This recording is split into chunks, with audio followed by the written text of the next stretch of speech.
Assalamualaikum warahmatullahi wabarakatuh.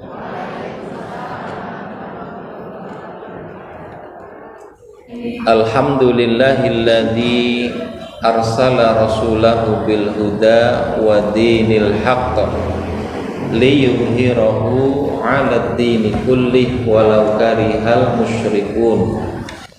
Asyhadu an la ilaha illallah wa asyhadu anna Muhammadar Rasulullah.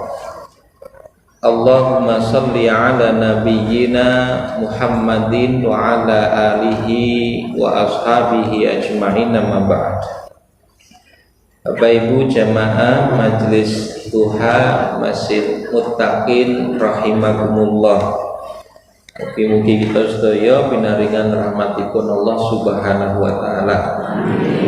Alhamdulillahirabbil alamin, kita saged pepanggihan malih nglajengaken anggenipun kita sinau Quran tasih wonten surat Al-A'raf.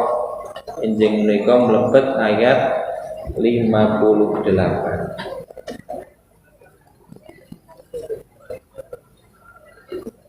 Tasih gandenganipun kalih ayat sebelumnya ingkang ngendikaken bukti tanda kuasanipun Allah Subhanahu wa taala.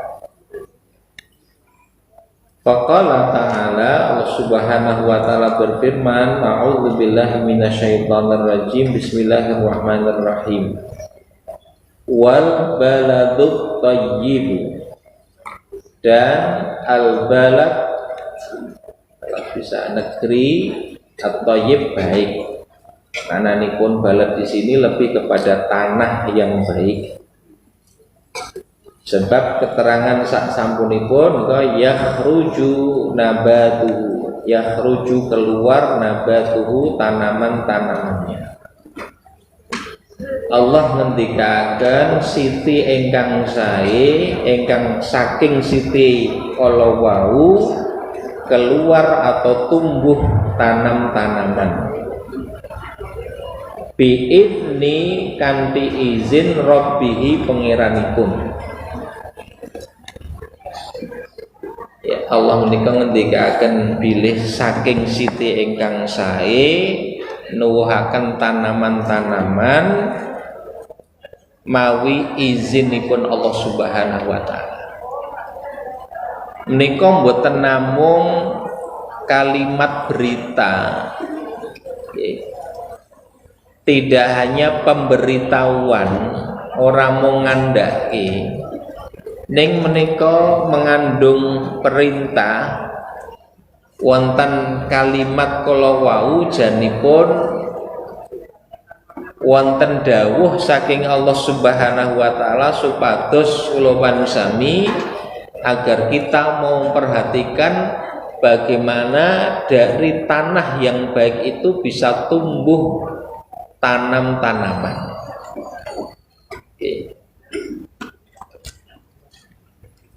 Kalau orang nopo nika purun menggali, lajeng ngatosaken dawuh saking Gusti Allah, lalu ia laksanakan pun lampai dawuh saking Gusti Allah wau, maka dia nanti akan mendapatkan manfaat, pinaringan ilmu, menguatkan iman, lalu menggairahkan ibadah dan ketaatan kita kepada Allah Subhanahu wa taala. Ning nggih benten kalih tiyang menika sing ora gelem mikir. Ora boten purun menggali. Lemah ada tiga teknik barang kurang gawean wae ngoten. Lemah ya lemah, ana wete ya ana wete, ket dhisik ya kaya ngono ora uwah.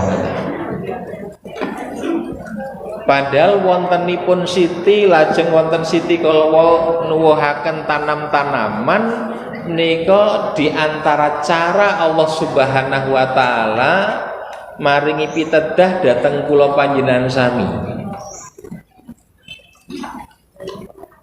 Ya kados menungso menika nggih kalebet kula pansami saupami le arep ngandani wong liya menika saged mawi pangandikan, saged mawi tindakan, ngoten to nggih.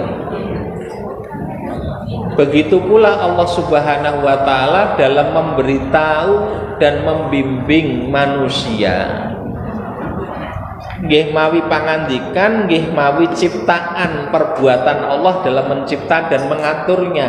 Sedaya kala wau pitedah saking Gusti, baik ucapan maupun perbuatan berisi informasi yang menjadi petunjuk sehingga kita mengetahui lajeng saged nindakaken amal ingkang leres.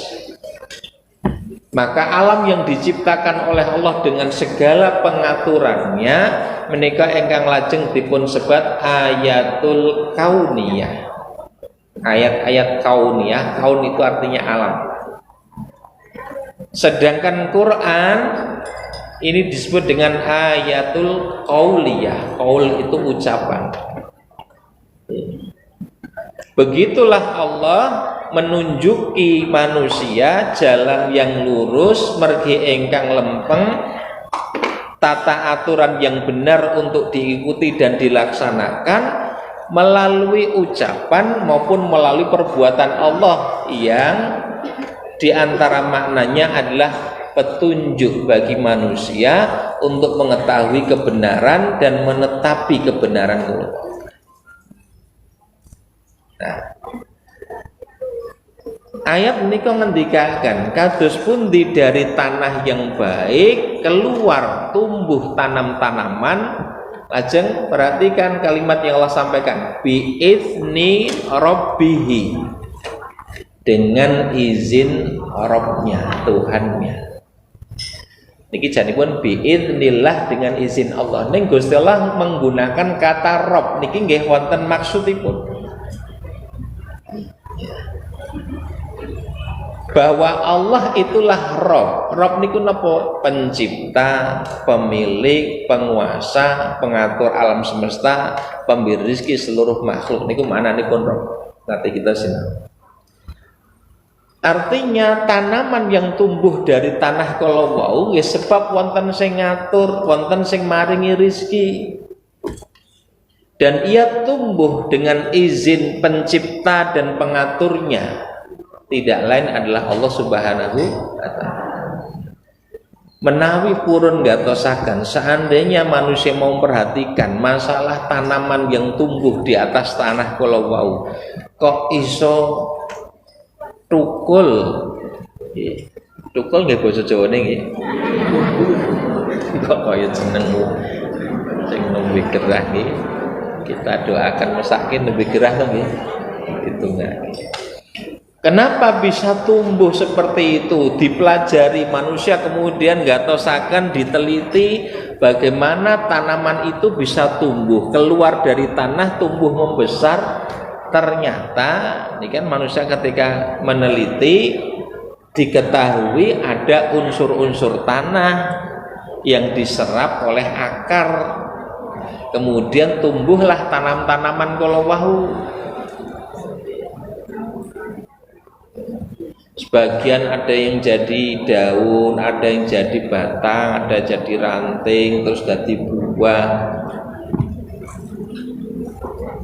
Sing diserap sing pundi, sing ora diserap pundi, terus sebagian sing dadi napa menika dadi batang nika pundi, sing dadi ranting pundi, sing dadi daun pundi, sing mengke dadi buah niku zat atau unsur mana niku kan jenenge diatur to nggih.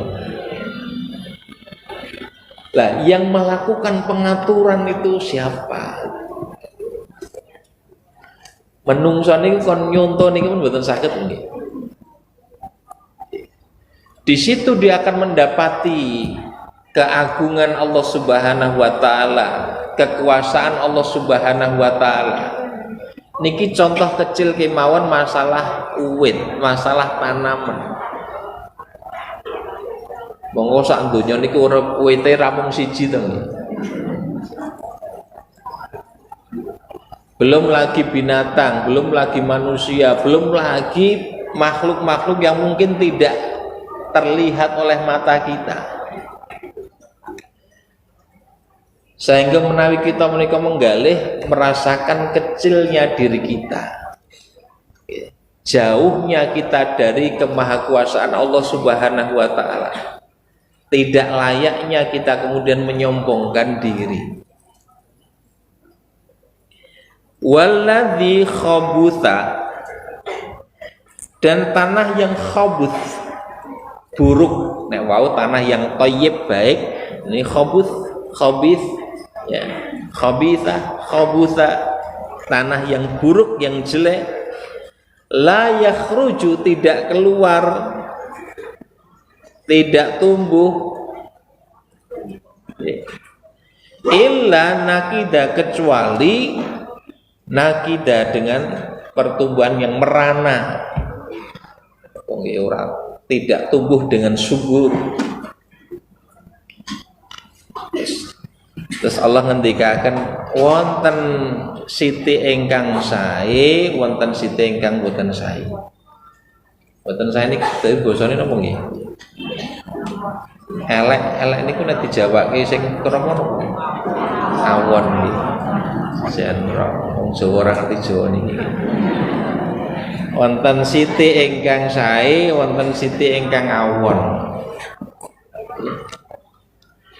Nah, menarik untuk ngatosaken perkawis siti menika, njing Nabi nate ndadosaken siti. Nabi pernah menjadikan tanah ini sebagai perumpamaan berkaitan dengan ilmu dan hidayah yang diturunkan oleh Allah Subhanahu wa taala kepada manusia. Riyen nate kula aturaken. Nggih. Ana jenengan taksih kemutan, nggih kula ulangi. Nabi mengatakan perumpamaan ilmu dan hidayah yang Allah turunkan kepada manusia seperti ya kados dene air hujan yang diturunkan ke bumi menimpa tanah di bumi menika, lalu tanah utawi siti kala wau werni-werni. Tasih kemutan nggih mengenai niki hadisipun ada di dalam kitab Riyadhus Shalihin. Di antara tanah itu ada yang subur, yang di ayat ini disebut sebagai al-baladut thayyib, tanah yang baik. Tanah subur kalau wau karena dihujani, ya, air hujan turun diserap oleh tanah yang baik, sehingga kados dene ingkang pun ngendikaken ayat menika yakhruju nabatuhu, tumbuh tanaman-tanamannya, nuwuhaken napa tanam-tanaman, wit-witan gitu. Ya wit tenanan itu dudu wit-witan.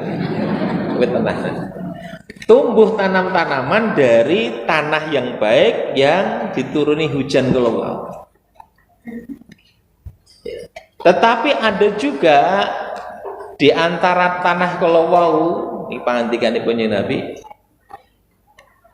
di mana air hujan turun niku mboten ngresep wonten tanah kala wau. Tetapi masih tertampung oleh tanah. Ini saged bayangke nggih. Dadi ini napa jenenge nek becek niku lho. Napa Bu? Membeng. Cembeng ngoten nggih. Niku banyune mboten nyerep teng tanah mboten, tapi tertampung oleh tanah. Nggih. Tergenang bahasa Indonesia niki, menggenang. Terus wonten ugi tanah yang lain, tidak menyerap air, juga tidak menampung air, airnya hanya lewat. Dan ini 3 model tanah, 3 jenis tanah yang disebut Nabi. Diungkap oleh Nabi untuk menggambarkan ilmu dan hidayah yang Allah turunkan kepada manusia. Maknanya pun di antara manusia menika wonten ingkang kados dene siti ingkang sae, seperti tanah yang bagus, yang subur. Ilmu dan petunjuk yang disampaikan kepada niku gampang ling resep mlebu ngoten. Masuk ke dalam dirinya, mlebet wonten manahipun, lalu sebagaimana tanah yang subur kalau wau segera menumbuhkan tanam-tanaman, begitupun orang yang hatinya bersih kalau wau kados dene tanah yang subur, ilmu dan petunjuk yang disampaikan niku langsung mlebet wonten manah wau. Dan karena bagus kualitas hatinya, kados ini subur kualitas tanahnya, dia segera menumbuhkan. Kalau hati yang bersih, engkang lajeng tumbuh dari hati yang bersih menika adalah amal, ibadah, amal soleh gitu. Maka kita waos ugi ayat 24 surat Ibrahim, tidak berhenti tumbuh tanaman kelawa dalam bentuk batang, ranting, daun, bahkan sampai tu'ti ukulaha, mengeluarkan buah. Maka orang yang hatinya bagus, bersih, jernih, resik atine niku gampil nampi ilmu, terus muncul menjadi dorongan melakukan amal, maka amal segera dilakukannya, ibadah ditekuni, amal soleh dijalani, sampai akhirnya berbuah-buahipun apa? Akhlak ingkang sae. Nah, buah itu bagian dari pohon yang manfaatnya bukan hanya bagi pohon tapi juga bagi lingkungan sekitar pohon. Maka orang yang hatinya bersih akan tampak manfaatnya bagi lingkungan di mana dia bergaul. Nah, begitupun wonten model tanah yang berbeda, kalau tidak nyerap air tapi saged nampung air. Tanah itu sendiri tidak bisa mengambil manfaat dari air yang dia tampung, tapi pihak lain yang bisa mengambil manfaat dari air yang dia tampung. Wonten model menungso menika dalam menerima ilmu penjelasan niku iso ngerti ya apal ning ora diamalke. Pengetahuan dia bisa diambil manfaatnya oleh orang lain, tapi dia sendiri tidak bisa mengambil manfaat dari ilmu yang diketahui, sebab ngerti ning ra dilakoni. Bahkan bisa mencelakai dirinya sendiri kalau ia tahu ini salah ning malah dilakoni. Kasirat yudi ulinnas wa yahriku nafsahu, seperti lilin ya, dia napa menika membakar dirinya meskipun memberi penerangan kepada sekelilingnya. Wonten model menungso niku iso ngandani werni-werni ning dhewe-dhewe ra ngamalke, dia celaka sendiri dengan pengetahuannya. Ada yang ketiga, kados Siti kala wau, menyerap air tidak, nampung nggih mboten, mung lewat banyune. Kandani bola bali berkali-kali itu diberitahu niku ya babar blas ora nyempel. Mlebu kuping tengen, mlebu kuping kiwa ngoten nggih. Terus ta nggih. Ning nggih to sing mending nganggo mlebu barang ngono sing mlebu ya. Terus ini pelajaran yang luar biasa saking Allah Subhanahu wa taala, sepindah kuasanipun Gusti Allah dalam melakukan pengaturan terhadap pertumbuhan tanam-tanaman. Dua, tanah yang baik yang diungkap di ayat ini dijadikan oleh Nabi sebagai perumpamaan berkaitan dengan orang yang berilmu dan mengamalkan ilmunya kalau. Nah, lalu kondisi sebaliknya, waladzi khabutha, adapun tanah yang buruk, la yakhruju illa naqida, pertumbuhannya itu merana mboten subur. Ya, bahkan layu, akhirnya mati. Kadzalika, demikianlah nusarriful ayat, kami jelaskan secara berulang-ulang. Nusarrifu, kami jelaskan secara berulang-ulang al ayat, ayat-ayat, tanda-tanda kebesaran kekuasaan Allah. Liqaumin, untuk kaum yashkurun, yang mereka bersyukur. Demikianlah kami jelaskan secara berulang-ulang. Gusti Allah nika anggenipun maringi keterangan nika di bulan balik. Sepindah krana menungso menika gadah sifat lupa, kaping kalih pengulangan itu akan menguatkan kesan, nggih. Yang ketiga, pengulangan itu akan mendorong kita untuk kemudian ngamalki. Maka menjadi penting dan kita butuhkan pengulangan-pengulangan ulang. Terus nek pas pengajian ngeten, nggih, kula matur sing riyen pun tahu jenengan mboten sah bengok-bengok wis tahu. Selesai. tetap kita butuh pengulangan kalau wow, dadi kelingan, dhisik wis tahu, terus kemudian nggih leres dan seterusnya ya. Nah, kenapa Allah ungkap liqaumi yashkurun? Karena segala yang Allah tetapkan dan Allah atur pada alam semesta, contohnya wonten ayat menika pertumbuhan tanam-tanaman menika akan mendatangkan manfaat bagi manusia. Disitulah nikmat yang kemudian kedah dipun syukuri. Maka ayat-ayat itu dijelaskan oleh Allah supados menungso menika paham, lalu dia tahu, dia menyadari hakikat dirinya siapa, tugasipun gesang dos pundi.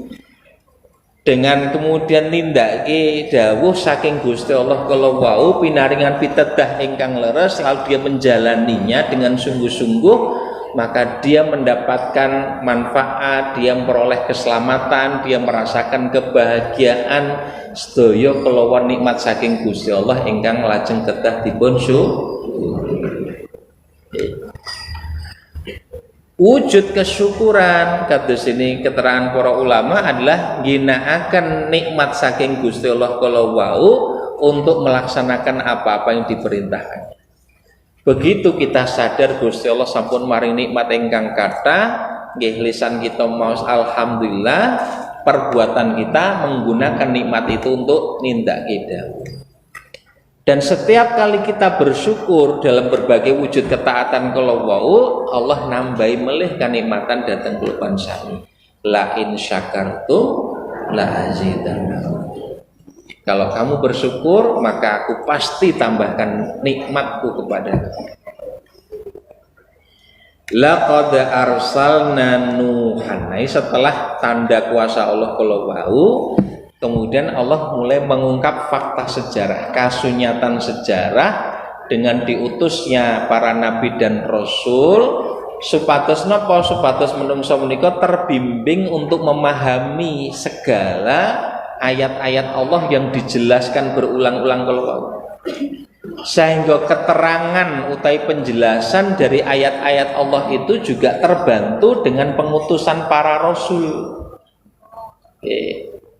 Wonten sing nerangke, wonten sing nyontoni, wonten sing bimbing langsung. Sehingga tidak hanya dalam bentuk kitab suci, nggih wontenipun nabi. Nabi itu kemudian akan menguatkan apa yang disampaikan Allah, merinci apa yang masih global, merakteki supados langkung cetha, kemudian manusia menjadi lebih mudah untuk mengikuti.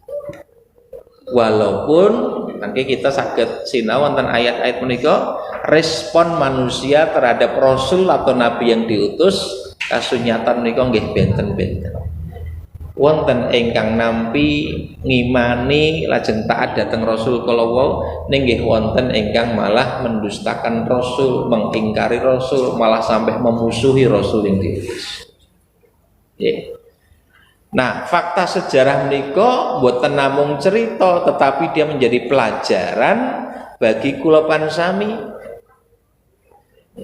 Sehingga apa yang terjadi di masa lalu beserta akibat yang timbul dari perilaku manusia niku menjadi sunnatullah, menjadi ketentuan Allah yang berlaku ya secara terus-menerus dan berulang.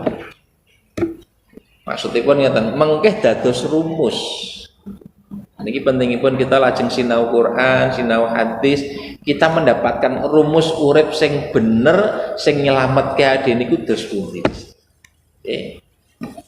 Kita masuk di kisah pertama yang dihadirkan oleh Allah adalah kisahnya Nabi Nuh alaihi salam. Laqad arsalna, laqad sungguh arsalna kami telah mengutus Nuhan, Nuh. Ya, sungguh kami telah mengutus Nuh ila qaumihi kepada kaumnya. Berarti Nuh menika rasul, utusan Allah nggih. Arsalna niki dalilipun kami telah mengutus Nuhan. Dan Nuh menika rasul pertama. Lho kok mboten Adam? Adam dereng wonten umate. Adam menika nabi bukan rasul. Nabi dan Rasul pertama Nabi Nuh. Terus lagi. Maka disebut di sini arsalna Nuhan ila qaumihi, kami utus Nuh kepada kaumnya pun wonten umate.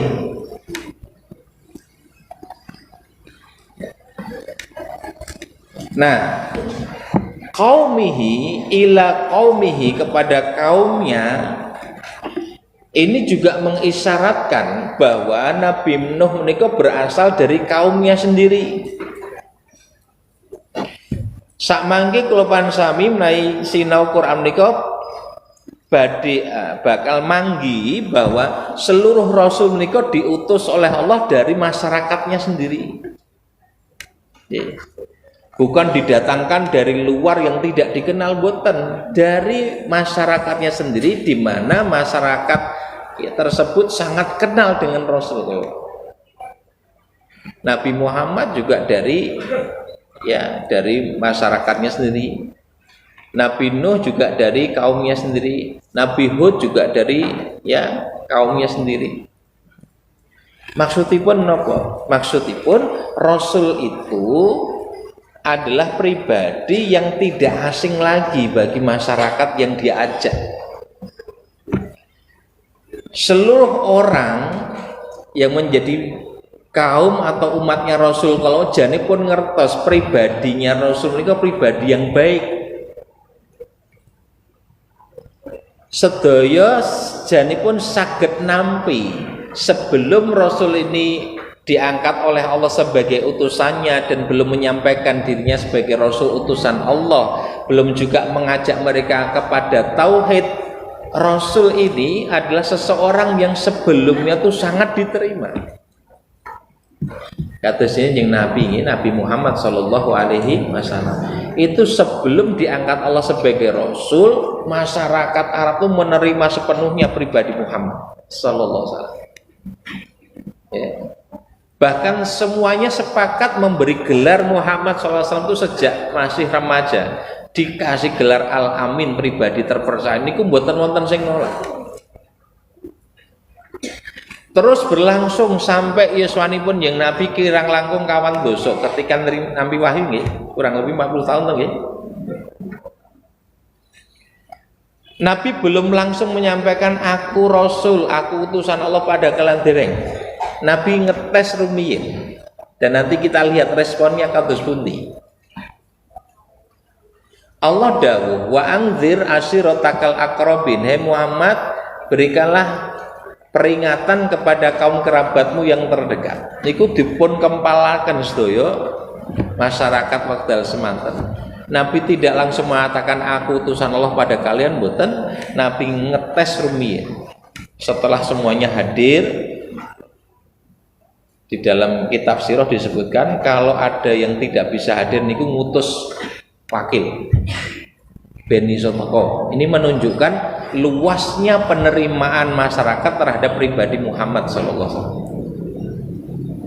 Lalu Rasul bertanya, kalau aku katakan kepada kalian di balik bukit ini ada pasukan berkuda yang siap menyerang kita, apakah kalian semua percaya denganku? Semuanya menjawab, kami semua percaya. Selama ini kami tidak pernah menemui engkau, tidak pernah mendapati engkau kecuali kamu berkata jujur. Selama ini kamu jujur, hai Muhammad. Tidak pernah kami napa jenenge mendapati engkau ratau napa jenenge ratau weruh, ratau krungu kok kowe iki goroh iki ratau. Cepipun penggali niku kirang langkung yuswa kandoso, dari remaja sudah diberi gelar Al-Amin sampai ke usia 40, sudah puluhan tahun berlangsung, masyarakat masih sepakat mengatakan kowe ratau goroh. Puluhan tahun ora tau ngapusin ini. Jangan dicobi seminggu mawon iso orang ngapus. Ini luar biasa ini. Semuanya sepakat dengan kemuliaan pribadi Muhammad. Nah, tapi ketika Nabi mengatakan ini Rasulullah ilaikum, aku Rasul yang diutus Allah pada kalian, Aku ajak kalian untuk menyembah Allah saja. Kalian tinggalkan semua berhala-berhala itu. Baru mereka marah-marah. Baru mereka memusuhi Nabi. Berarti yang disengiti, yang dibenci, yang dimusuhi niku pribadine Muhammad napa ajakannya? Ajakannya. Maka seluruh Rasul itu sebetulnya pribadinya bisa diterima. Walaupun kemudian orang-orang kafir kalau wau jane ora sengit ro pribadine ning mboten saged nampi ajakannya yang berupa tauhid kalau wau.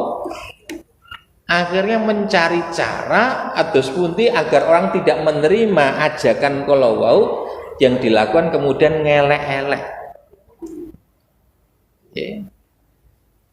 Meskipun mereka kebingungan atas Nabi Muhammad ki arep disebut apa ya? Disebut pembohong nyatane ora tau ngapusi. Disebut wong edan cetha warase koyo ngono. Bingung mereka. Tapi akhirnya mau tidak mau tetap disebut dengan sebutan yang buruk. Rapat dulu niku bener napa kleru, sing penting orang punya gambaran negatif tentang Rasul ben mboten purun nampi ajakannya. Nggih. Mangke kahanan ingkang mekaten akan berulang, bukan hanya di masa para nabi dan rasul, tapi sak sampunipun rasul yang terakhir, pewaris dan penerusnya rasul sinten para ulama, ulama waratsatul anbiya. Dan orang-orang yang beriman akan mendapatkan perlakuan yang sama. Pribadinya saya mboten nonton kirangi. Tapi kok tetap dimusuhi karena ngajak orang untuk menghamba kepada Allah saja. Mengajak orang agar tidak melakukan hal-hal yang haram, perilaku keji. Kita sakit gatosaken para ulama, orang-orang soleh. Niku ora duwe kleru apa-apa niku disalah-salahke, diunek-unekke, disebut sing ora-ora. Padahal korupsi ya ora tahu. Mateni wong ya ora tahu, zina ya babar blas. Tapi kenapa kok dimungsuhi, dielek-elek? Karena ajakannya bertentangan dengan umumnya masyarakat dalam berbuat dosa, dalam melakukan kesyirikan. Maka itu akan berulang. Nah, kita lajengaken. Nabi Nuh diutus oleh Allah kepada kaumnya, faqala. Lalu Nuh ini berkata, ya qaumi, wahai kaumku, u'budullaha. U'budu itu fi'il amr jamak, kata kerja perintah tertuju pada banyak orang. Sembahlah oleh kalian, beribadahlah kalian Allah kepada Allah. Sembahlah Allah, beribadahlah kepada Allah. Malakum min ilahin, tidak ada ilah bagi kalian ghairuhu selain dia. Mboten wonten sesembahan kecuali namung Gusti Allah. Nah, kalimat niku sing berat dirasakan oleh orang-orang musyrik. Kaumnya Nabi Nuh menika sudah melakukan kesyirikan, umum orang melakukan hal yang demikian, diajak untuk meninggalkan segala yang disembah selain Allah. Sing leres ingkang dipun sembah diibadahi diabdi namung Gusti Allah. Malakum min ilahin ghairuhu, tidak ada ilah sesembahan yang hak bagi kalian selain Dia saja.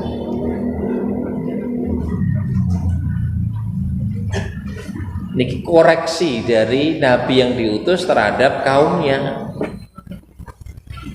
Kan padha karo menek niku iki do kleru kabeh. Sing tok sembah niku dudu sesembahan sing bener. Kudune sing disembah namung Gusti Allah. Ning menungso niku walaupun salah niki ora gelem disalahi niki. Nggih mboten. Begitulah respon sak mangke yang kan kita bisa lihat dari kaumnya Nuh niku. Tapi Nabi Nuh menika di dalam mengajak mereka untuk bertauhid, menyampaikan alasannya bahwa dia tidak punya kepentingan apapun dengan ajakannya itu, tetapi lebih karena tresnanipun dateng kaumnya ben boten cilaka. Inni akhafu alaikum, sungguh aku takut atas kalian akan terjadi adzab yaumin azim, adab siksa di hari yang sangat dahsyat dari kiamat. Nah, kadang tiang sepuh niku nggih sok ngandani putrane niku ora mesti disenengi kalih anake. Anak niku mboten ngertos bahayane niku dos pundi, tiang sepuh pun ngertos. Nah, putrane sing dikandani kadang-kadang sok ngeyel malah. Nah, begitulah para rasul yang diutus itu dengan pengetahuan yang benar karena didasarkan wahyu dari Allah bahwa keselamatan itu hanyalah dengan menyembah Allah saja. Jangan malah menyembah kepada yang lainnya, itu pasti akan celaka. Dan aku sangat takut jika yang akan menimpa kalian adalah azab siksa gitu. Kalau kalian tetap dalam keadaan demikian, gitu, berkata Nabi Nuh. Nah, niki responipun terus seperti qalal mala, qala telah berkata al mala itu pemuka ya, min qaumihi dari kaumnya, pemuka kaumnya, tokohnya, tokoh masyarakat. Nggih. Tiap-tiap panggenan ini kan mesti wonten tokoh itu nggih. Niki nek majelis mutakin niki kira-kira tokohe sapa? Sing ibu-ibu sapa tokohe, sing bapak niki tokohe, sampeyan tokohe. Kabeh jamaah kenal pokoke niku tokoh gitu. Nah, di kaumnya Nabi Nuh niku wonten tokohnya, pemuka-pemukanya itu yang langsung memberikan respon. Kenapa yang langsung merespon ini tokohnya? Karena tersinggung dengan ajakan Nuh. Kalau mau menerima Nuh sebagai utusan Allah, menerima ajakannya untuk bertauhid, posisi status sosial mereka sebagai pemuka kaumnya itu bisa terancam. Sebab dalam agama tauhid menika kabeh menungso sami mawon to nggih.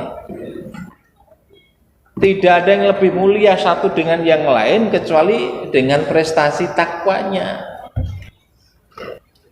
Di masyarakat yang berada dalam kesetaraan, masyarakat tauhid, pembeda mereka hanyalah di hadapan Allah didasarkan prestasi iman dan amal solehnya. Inna akramakum indallahi atqakum, sungguh orang yang paling mulia di antara kalian di sisi Allah menurut penilaian Allah atqakum, yang paling takwa di antara kalian. Nah, para pemuka kaumnya Nabi Nuh menika merespon secara cepat karena tersinggung dengan posisi status sosialnya sebagai tokoh masyarakatnya. Lalu berkata mereka, qalal mala'u min qaumihi, berkatalah pemuka kaumnya, inna lanaraka. Padahal wau niku ndak pernah ada penolakan, penentangan, permusuhan kepada Nabi Nuh. Begitu Nuh menika ngajak mereka pada tauhid, niki langsung responnya, inna, sesungguhnya kami, lanaraka, benar-benar melihat engkau Nuh, fi dhalalim mubin, berada dalam kesesatan yang nyata. Ya. Langsung mengatakan kowe iki kleru, kowe iki keblasuk.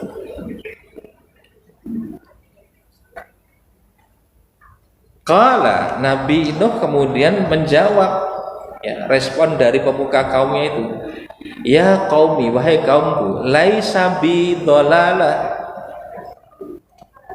aku tidak sesat, aku tidak tersesat, laisa bi dhalalah, walakinni, akan tetapi sesungguhnya aku ini adalah rasulun, seorang rasul, mir rabbil alamin, dari Rabbul alamin, Allah, Tuhan penguasa alam semesta. Ubalighukum, aku hendak sampaikan kepada kalian risalati Rabbi, risalah Tuhanku, amanat Tuhanku, pesan-pesan dari Tuhanku hendak aku sampaikan pada kalian. Wa angsohu lakum, dan aku beri nasihat kepada kalian.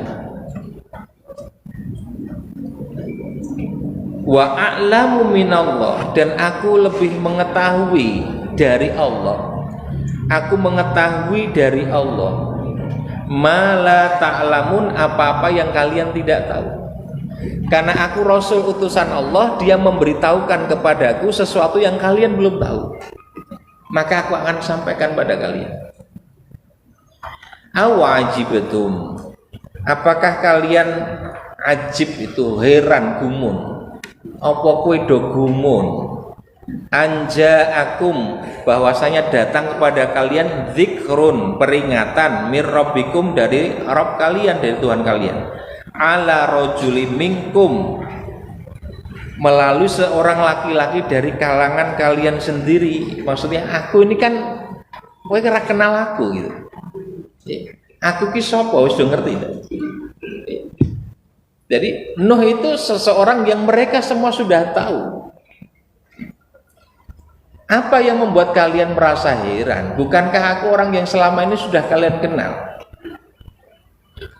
Kira-kira tahu aku ngapusi gitu. Aku punya kepentingan apa? Tidak pernah punya kepentingan.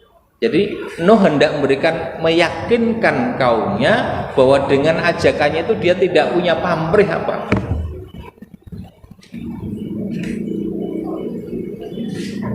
Kenapa kalian heran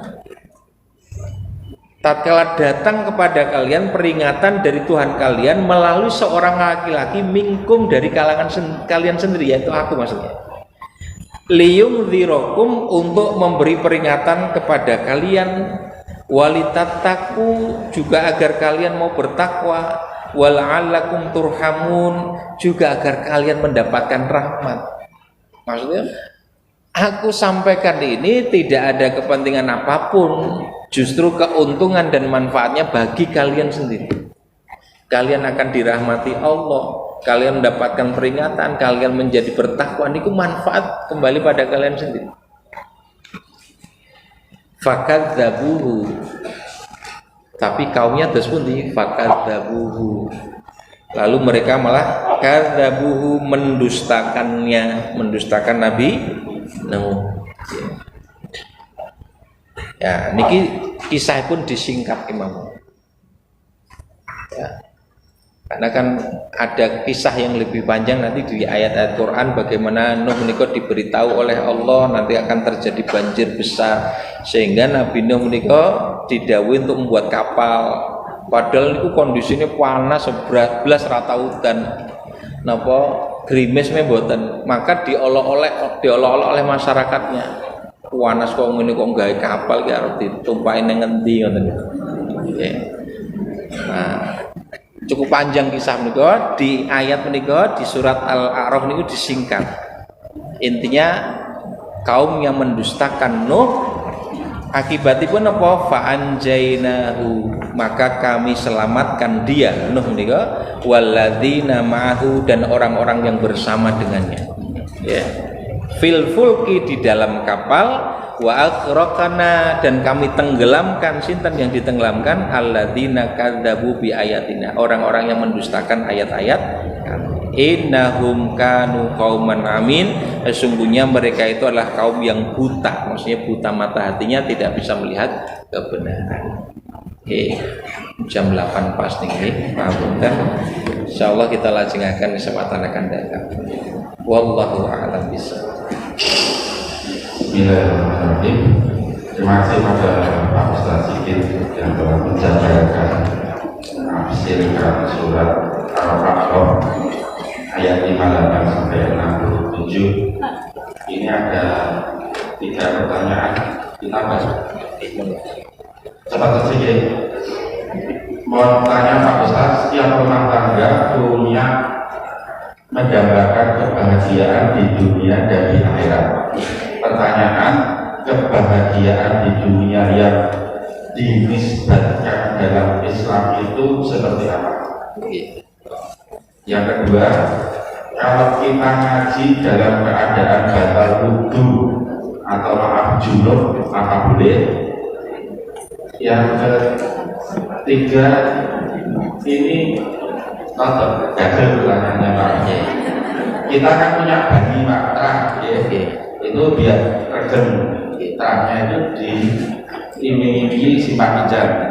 Makanya kita mampu 10.000 nanti boleh pinjam 100.000 plus 5.000 bisa umpamanya lagi untuk kita modal untuk apakah itu termasuk di berapa Ustaz?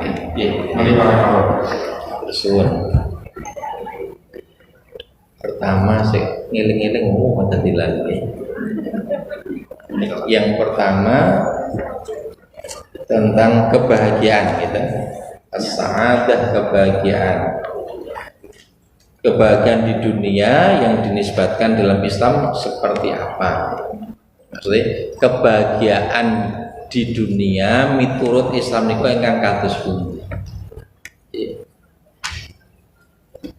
Kebahagiaan dalam pandangan Islam, bahagia di dunia menikah secara lahiriah bisa jadi sama sebagaimana yang lain lahiriah pun. Tetapi di dalam Islam niku raos napa bingah kala wau hanyalah tatkala segala yang sifatipun lahiriah kala wau dibarengi dengan iman dan ketaatan kepada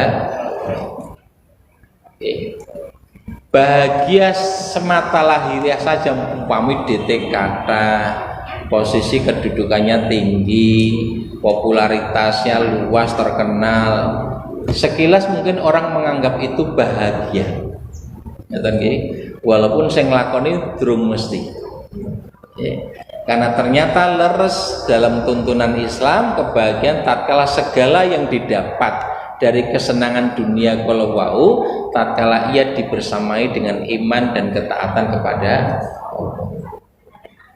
Maksud kula jawaban ingkang mekaten menika agar kita tidak salah paham seolah-olah ora entuk golek duit akeh, ora entuk mencapai kedudukan tinggi, boleh itu semua. Bahkan carilah, kumpulkan seakeh-akeh. Tetapi harus dalam rangka takwa kepada Allah. Oke, dalilnya ayat 15 surat Ali Imran. Nah, kita mendapati contoh-contoh cukup banyak bahwa di kalangan sahabat Nabi kemawon sing sugih nggih kathah, yang posisinya tinggi juga wonten, ya, yang sangat terkenal juga tidak terhitung. Tetapi itu tidak menjadi tujuan akhir, itu hanya menjadi sarana untuk melaksanakan perintah Allah Subhanahu wa Ta'ala. Dengan begitu dia akan merasakan ya bahagia lahir batin. Nah, mungkin lebih rinci panjenengan saged maos ayat 14 sampai 15 Ali Imran, ayat 45 sampai 46 surat Al-Kahfi. Kaping kalihipun yang kedua tadi namanya ngaji dalam keadaan junub boleh atau tidak, artinya tidak ada wudhu atau bahkan dalam kondisi sedang junub. Jawaban ringkasipun boleh. Dalilnya ngeten.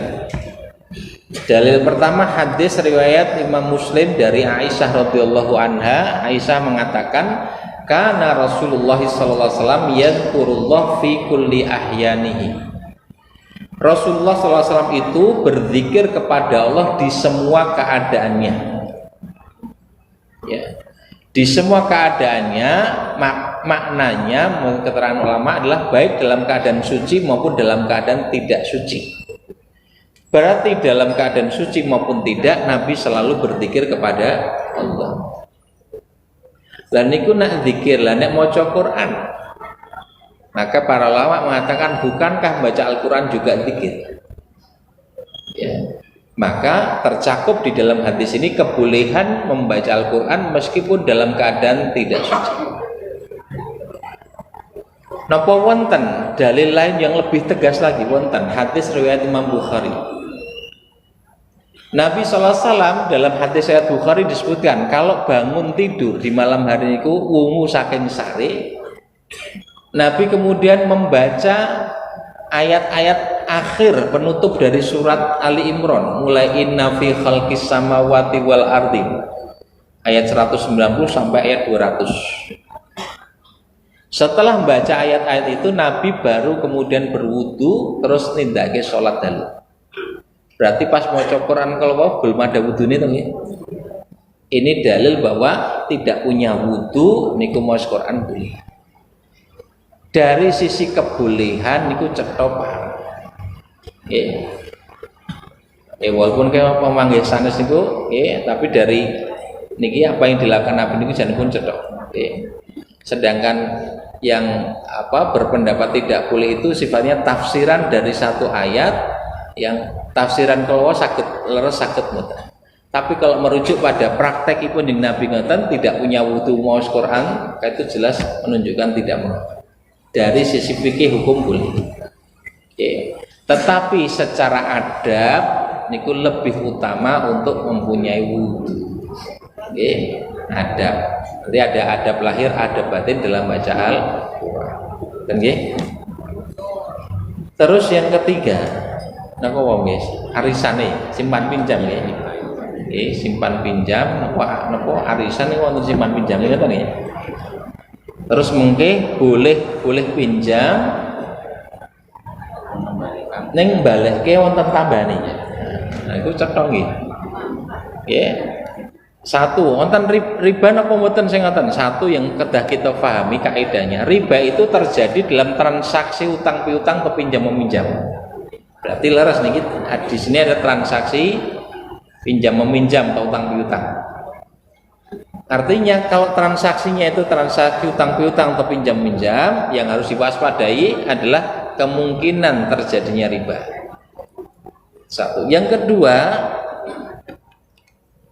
pengertian riba itu riba itu artinya tambahan dari pokok. Nah, praktek riba niku ketika seseorang itu melakukan transaksi utang piutang, maka dia diharuskan mengembalikan hutangnya yang pokok dengan ditambahi. Nah, tambahan dari nilai pokok itulah riba. Maka dalam hal ini praktek kalau riba nopo mboten? Riba jelas riba. Jadi jelas niki haram karena Allah mengharamkan riba. Wa halallahu al-bai'a wa harrama riba. Allah menghalalkan jual beli dan mengharamkan riba. Wallahu a'lam bishawab. Kita tutup dengan doa kafaratul majlis.